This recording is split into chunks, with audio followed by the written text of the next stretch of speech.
Salut à tous, c'est Pank de la chaîne O, bienvenue sur cette vidéo. Aujourd'hui, nous allons parler d'une chose qui est assez courante chez les jeunes praticiens, ceux qui débutent leur activité. C'est la question qui se pose régulièrement, mais à qui je vais pouvoir faire des séances. Donc là, on avait déjà eu une vidéo là-dessus et on avait pu voir que ça va se faire petit à petit, qu'il faut plutôt éviter la famille et autres. Et surtout, comment on fait quand on n'en a pas beaucoup et qu'on a envie de continuer à s'améliorer, qu'on a envie de continuer à évoluer, qu'on a envie de continuer à devenir meilleur dans notre pratique. Une chose que je peux vous conseiller et que je trouve vraiment extraordinaire, c'est l'auto-analyse, le travail que vous pouvez faire sur vous-même. Quand on n'a pas beaucoup de partenaires, parfois on n'a pas la gymnastique mentale qu'il faut quand ce dernier arrive et on ne va pas forcément poser les bonnes questions, on ne va pas forcément axer les choses du bon côté parce que tout simplement il nous manque un peu d'expérience et puis on est encore à la recherche de pas mal de réponses. À savoir que les réponses, c'est pas nous qui allons les donner, mais c'est notre partenaire, d'où l'importance des questions. Et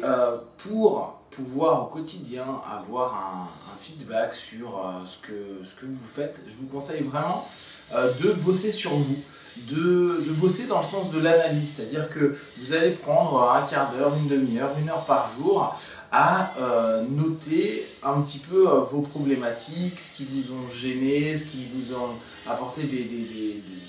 un malaise ou un mal-être dans votre quotidien. Et à partir de là, vous allez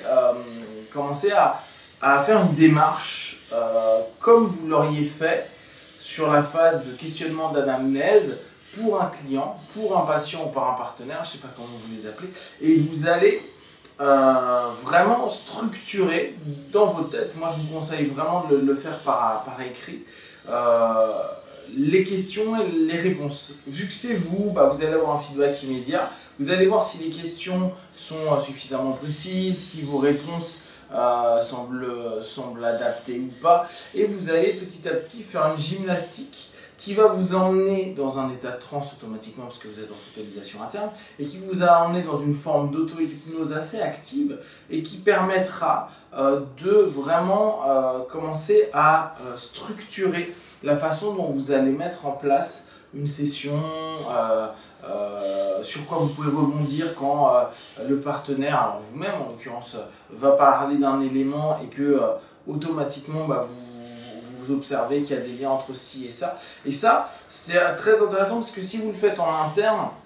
vous allez aussi comprendre plus facilement les cheminements que peuvent vivre vos partenaires en session et vous allez dès lors leur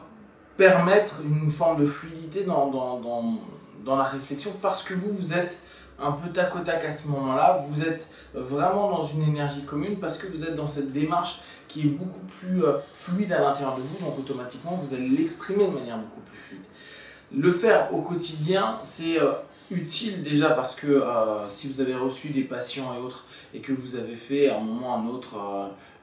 une projection, un contre-transfert et donc que vous avez une émotion qui a pu naître sur un des sujets, sur une des personnes qui était en contact avec vous, c'est intéressant de pouvoir mettre ça à plat, se poser les questions et là vous allez avoir plein de thèmes dans le quotidien pour se dire ok, il s'est passé quoi, qu'est-ce que j'ai ressenti, ok, ça me ramène à quoi, quand est-ce que je l'ai vécu la première fois et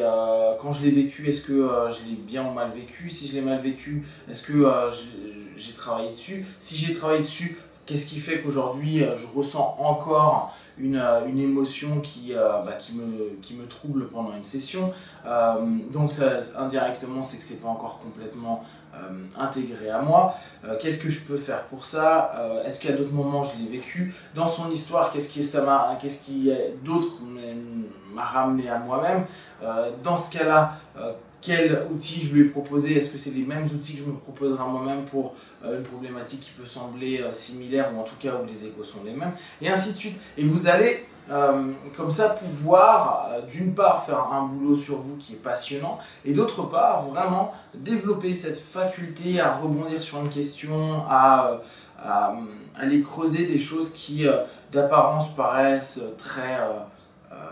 simple, sans plus d'importance, et dès que vous commencez à gratter un petit peu, vous vous rendez compte que c'est beaucoup plus profond que ça, parce que vous-même, vous l'aurez compris à l'intérieur de vous, et donc il est beaucoup plus simple après de comprendre le principe avec un partenaire. C'est d'ailleurs pour ça que très souvent on propose aux apprenants et puis même aux praticiens de suivre des sessions avec un praticien, donc de se faire suivre, parce que la démarche qui est aussi mise en place à l'intérieur de vous vous permet de faire plein de liens déjà pour que vous alliez mieux et que vous puissiez être le mieux possible vis-à-vis de vous-même, et également parce que ça vous permet de voir les différents chemins qui sont pris et les réflexions que vous faites, les manières de fonctionner à ces moments-là. Donc pensez bien, si j'ai pas de partenaire et que je veux vraiment continuer à progresser, à développer mon système, faites vraiment une auto-analyse.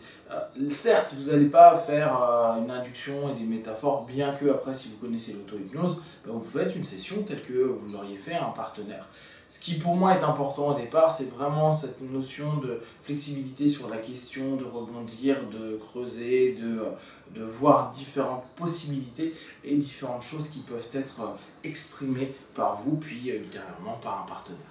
Voilà, si vous avez des questions, comme d'habitude, vous m'envoyez un petit mail et j'y répondrai, ou simplement Facebook, YouTube avec un commentaire. Je ferai le plus rapidement possible. Prenez comme d'habitude ce qui est bon et juste pour vous, pour votre pratique, que vous soyez débutant ou avancé. De toute façon, on a constamment la possibilité de se remettre en question et de prendre, quand on voit quelque chose d'intéressant, de l'inclure et de rejeter le reste. Parce que le plus important, c'est de venir nous-mêmes dans le quotidien, dans notre travail, avec nos amis, avec les gens qu'on aime, avec la famille, et se développer pour vraiment respecter cette partie de nous. Prenez soin de vous, Biwan, à plus tard, ciao.